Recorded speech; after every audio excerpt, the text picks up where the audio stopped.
What's up? If you've clicked on this video, it's because you're looking to get a bit of a lyrical breakdown for the song Stop and Say You Love Me.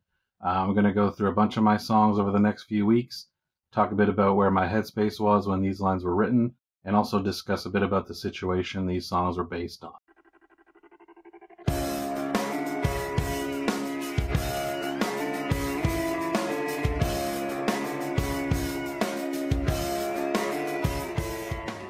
I know music is very much up to interpretation, so if you feel like sharing in the comments what this song means to you, I'd love to check that out. I'm sure others would get something from that also. Just because I wrote these lyrics doesn't mean that the song belongs to me alone, and I hope that whatever connection you had to this song, if any, is still maintained after viewing this breakdown. And if this song didn't mean anything to you, then maybe the way I describe what it meant to me will give you something to kind of hold on to if you need to. So with that being said, let's get into these lyrics here. Hey, listen, cause I'll only say this once. Do you think that you can lose yourself in me? I could say I want to die by your side one day. So these first few lines, there's two elements within them. The first being that this is basically just a whole lot of words to say that you're into somebody. Of course, as a writer, that's something I like. I like being able to describe things in different ways, metaphors, other things that people connect to.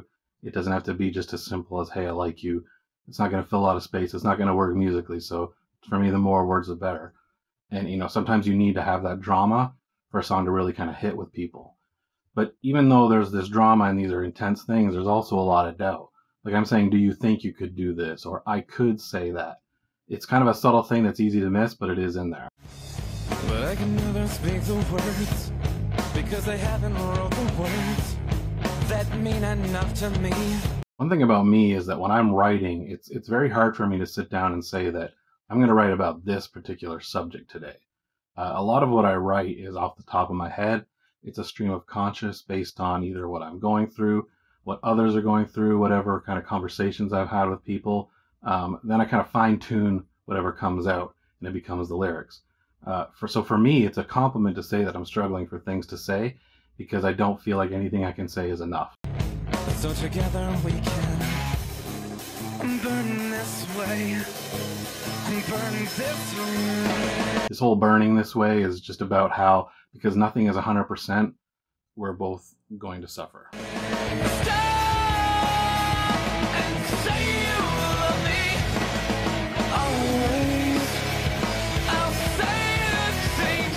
The choruses are where the point of view changes. It's basically the answer or the call out of the things that have been said in the verses. It's saying stop with all the nonsense and these excuses and let's just get going in the right direction. Enough of the indecisiveness. Just say that you love me. I'll say it back. I'll say it always. It's that simple, and it should be that simple. I found a loophole for us now. It's called redemption of my history. Do you think you could look past my fears? Tell me now, my love. This is about the insecurities in regards to moving forward.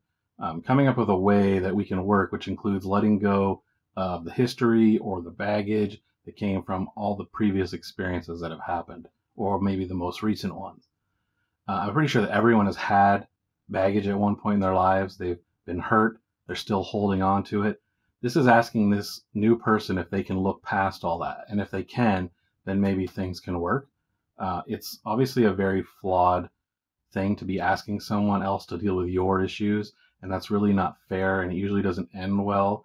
And in this instance, it also did not end well. 'Cause I will lose it in your eyes.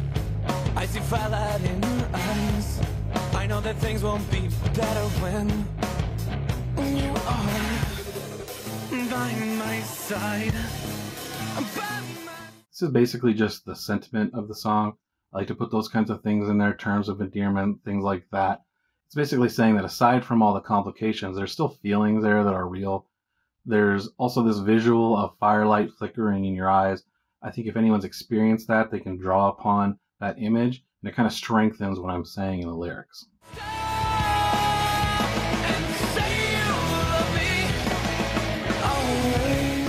One thing about this song is there's a really amazing cello part in the choruses.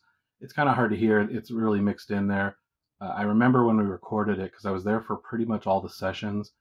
Maybe not the bass, because it's not like we were a bass-centric band, so I wasn't really there for a lot of those. But cello, I definitely had to be there because I never thought when I was a kid that I was going to have a cello in a song. I mean, I've never known a cello player. So when he came in and did all these parts, then they sounded so amazing. We actually ended up using that cello part that's in the chorus of this song as an intro.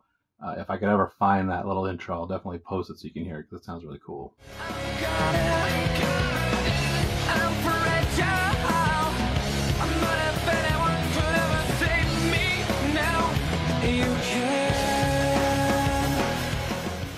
This is admitting that there's these issues, but also believing that for whatever reason, this person you're with has the ability to save you from it.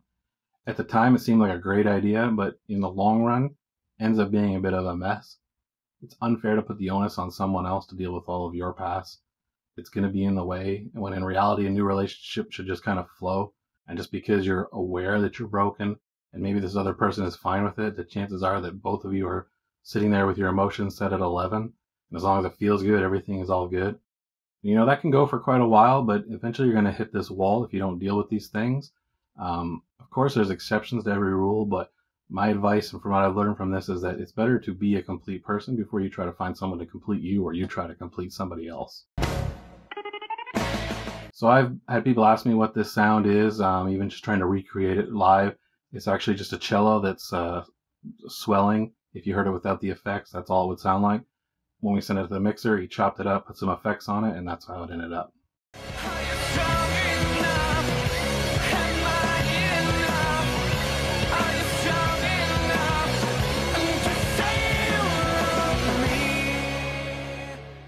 So this is a bit of a bigger part of the song. One thing I see in social media or with conversations I've had or I've had said to me or I've said it is just this whole concept of being enough. It can be very easy, especially when things aren't going well, to place the blame on yourself. Saying things like, am I enough for you to love me? And, maybe you are, maybe you're not. Maybe it's the other person who's not enough. Maybe they're the problem. And this line is essentially asking that person to decide if you're worth it. I mean, based on the situation, of course, I would say never let something like that happen. It's obviously way easier said than done. Sometimes you just have to go through a lot of rough times to learn. The wisdom usually comes from the failure more so than the successes. But I mean, of course, you're enough to be loved. And if you have other issues going on, it's really not the best place to work those out trying to start a new relationship. So if there's any kind of advice that I could give based on this song, that's probably what I would lean into.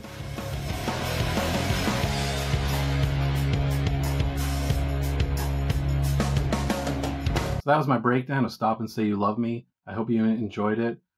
This was the first song we tracked for the album that became the melody. We did this song and She Fell together.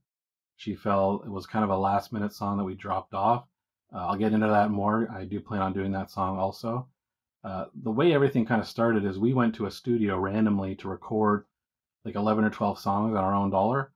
They ended up liking what we did and how we sounded, and they had a history in the music business, so they became our manager and producer.